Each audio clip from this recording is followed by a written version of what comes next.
Good afternoon. I'm going to go ahead and begin this press conference.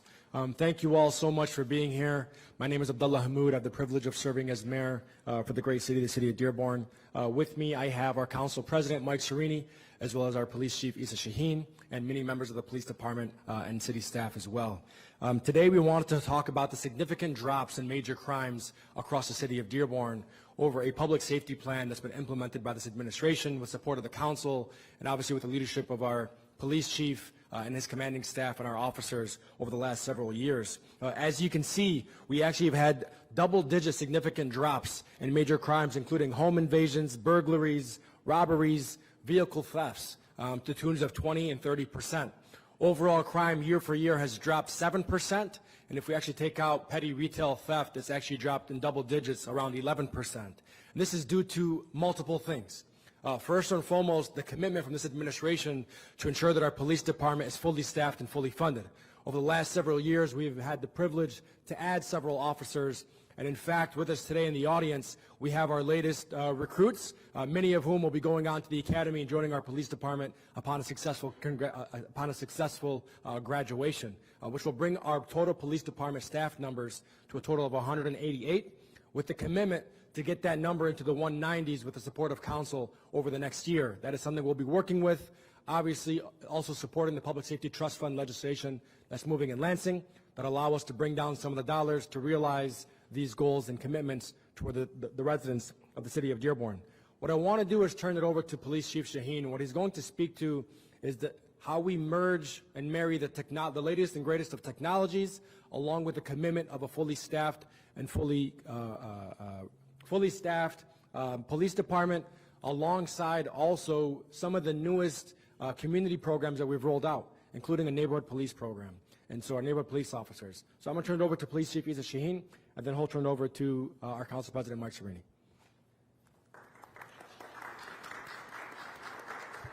Thank you for that, Mayor Hamoud. So as you see the significant reductions, these numbers represent more than just statistics. They signify progress in protecting our residents, their homes, and their families. Overall, the city experienced, like was already stated, a 7% reduction in crime this year. This is a testament to the dedication of our officers, our strong community partnerships, and the effective use of our resources. Now, this success did not happen by chance. It is a result of a focused, deliberate strategy that combines cutting-edge technology with proactive, community-based policing. Our crime-fighting capabilities have been significantly enhanced through investments in modern tools such as drones, flock license plate reading cameras, and soon the implementation of a Fusus real-time crime center. Our drone team consists and is equipped with state-of-the-art drones. Also, we have 13 certified remote operators. They've been instrumental in not only crime prevention, but crime resolution as well. In particular, the infrared cameras allow us to have visibility in limited situations, and also are indispensable not only for our law enforcement, but also for search and rescue missions as well. Our license plate reading cameras, they've changed how we track and apprehend suspects. By scanning and cross-referencing license plates with local, state, and federal databases, in real time, these cameras enable us to do a number of things. They allow us to track stolen vehicles. We've made countless arrests that we otherwise would not have made if not for the cameras. They aid in investigations as well.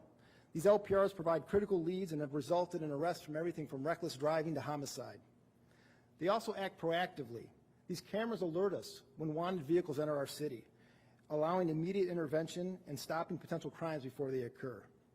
Now, looking ahead, we're excited to announce the upcoming implementation of a Fusus real-time crime center.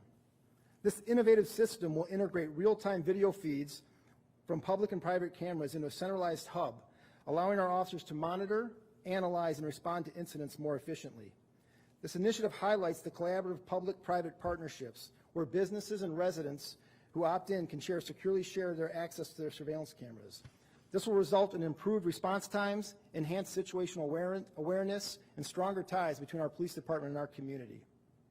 Our commitment to public safety extends beyond just technology, to the very foundation of effective policing, strong relationships with our community. Our neighborhood police officers that are in both the east and west ends of our city play a vital role in building trust with our community. They're a point of contact for our residents. This program, again, strengthens our relationships with our communities. Now, really, one of our greatest assets and one of our biggest accomplishments this year is the fact that we're fully staffed. This is the first time in nearly 2 decades, folks. With 188 officers, including 11 new recruits that you see seated here, 9 of whom are going to start the academy next week, we are fully equipped to meet the challenges of modern law enforcement. People are drawn to the Dearborn Police Department, not just for our resources or for our reputation of excellence, but because of the supportive culture that we've built. Our officers are our greatest asset, and we are deeply committed to their well-being, both professional development and their success. Officers feel supported in this community. The mayor, the city council, they all support our police department, and it's evident in the investments not only in training, but our resources and our technology, but also in creating an environment where officers feel respected, valued, and empowered to perform their best. When officers thrive, so does our city. Now, in closing, today we celebrate meaningful progress, but we remain focused on the work ahead. Public safety is not a destination. It's an ongoing journey that demands innovation, collaboration, and trust. I want to thank the men and women of the Dearborn Police Department for their dedication to this community. I also want to support this community for its unwavering support, and our city leaders for their forward-thinking vision. Because together, we're building a safer, stronger, and more united Dearborn. Thank you. Now with that, I'd like to turn it over to Council President Michael Serini. Thank you, Chief. Thank you, Chief. Thank you, Mayor, as well. Again, I'm Council President Mike Serini. On behalf of the 34th City Council, I'd like to thank the hardworking men and women of our Dearborn Police Department. All the planning and funding cannot get these results without the implementation from our officers. And to the new recruits, we'd like to welcome you and thank you for choosing Dearborn. And as you see, we have very high standards, so I look forward to seeing you guys all in the future. As a lifelong resident, I understand our residents' expectations that safety and security is what they value most. When I was elected as council president, I instituted the first of its kind council police ride-along, so that our council members could get an idea of what our officers need on a daily basis. These statistics that you see here are definitely an indicator of success, but it also tells a bigger story of how the city comes together to create strategies that give maximum results, all while doing so in a most cost-effective manner for our taxpayers. The council is in constant communication with the police chief and the mayor to determine the needs to empower our officers and better serve our residents. This cooperation has produced real results that has made our streets safer, while also enabling our department to become fully staffed, as the mayor and chief both mentioned, for the first time in 2 decades. The council will continue to support the Dearborn Police Department. Thank you all for being here. Mayor?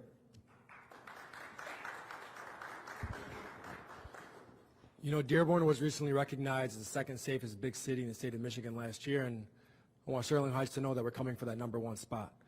We have the resources, we have the staff power, and we have the commitment not only from this administration, but also from the council and the personnel that are here before you, as well as out there working each and every single day.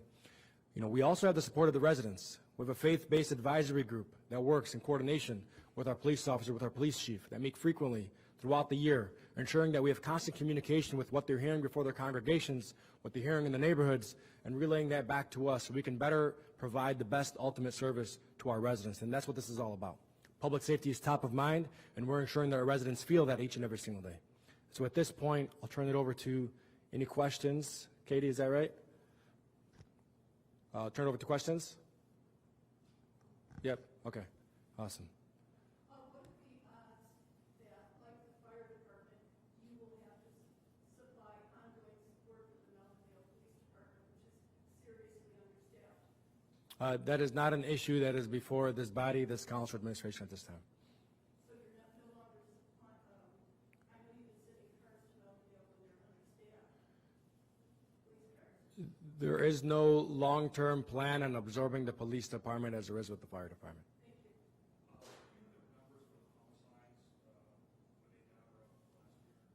We can provide those numbers. We have the printouts.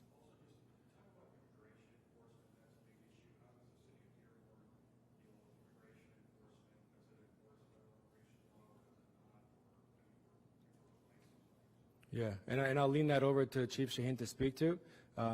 As is his historical practice, the Dearborn Police Department does not the leading immigration enforcement agency, that is obviously ICE and the federal agency that leads those efforts. And what we do best is ensure that our streets are safe based on the matters that you see before you.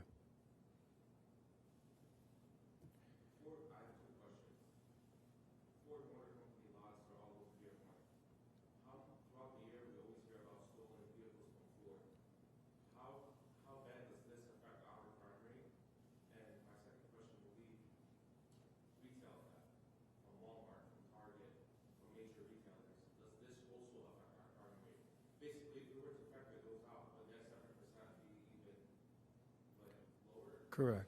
Yep. So as it pertains to vehicle thefts, thefts that occur on Ford lots account for about a third of all vehicle thefts.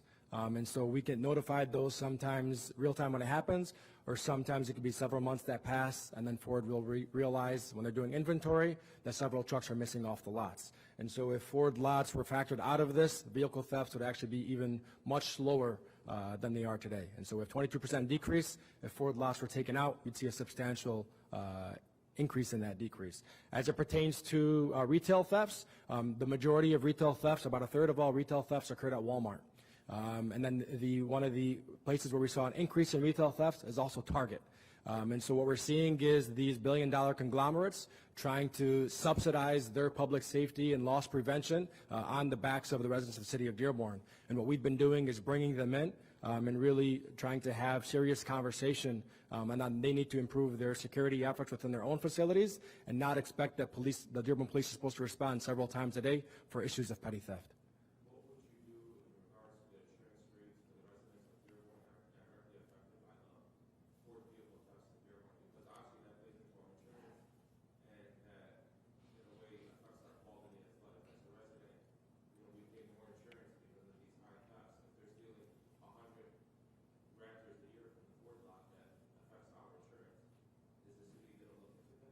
So I know there was legislation in the past in the state that was trying to exempt thefts off of auto lots so that those cannot be calculated within the insurance rates.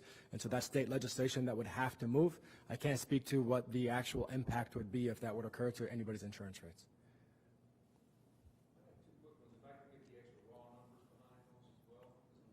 Yep, we can share that.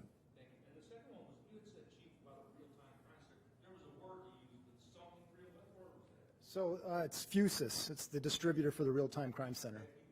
FUSUS, George. Yeah. So if you can imagine, if you had an accident, say Ford and Schaefer, the cameras would immediately send a live feed to a crime center where people are watching it. That feed would be sent into the police cars. Our officers would see in real time what's happening at that intersection. If you can imagine, if you had an active shooter at a school, once they allowed us to, with their permissions, if we had an incident there, those cameras would immediately be live fed into a real-time crime center or to our officers in the car. So they would have that situational awareness of knowing what's happening in real time. And so that's really, you can't pay for, I mean, that's just an amazing level of technology, and the communities that have it have seen great results with it. So we're hoping to launch that in the next several months. Sure.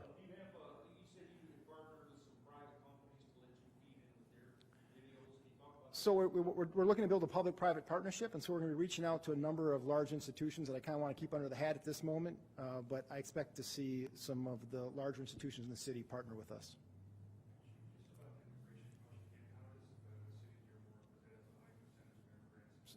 So thank you for asking that question, Niraj. Look, our primary responsibility is our relationship with this community and making sure that we keep it safe.